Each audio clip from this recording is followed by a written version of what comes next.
Hello mga kababayan. Magandang gabi po sa inyo.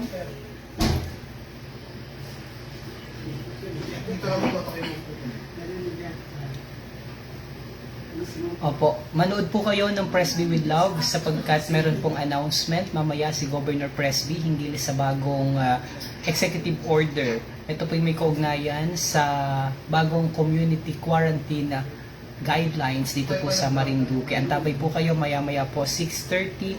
Tayo po ay sasayba pawid kasama po natin si Governor Presby.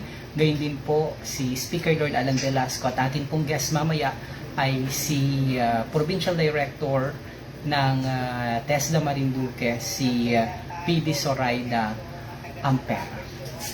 Diyan lamang po kayo mga kababayan. Standby po kayo. Malapit na po kami magsimula. Bye-bye. See you later. See you later po.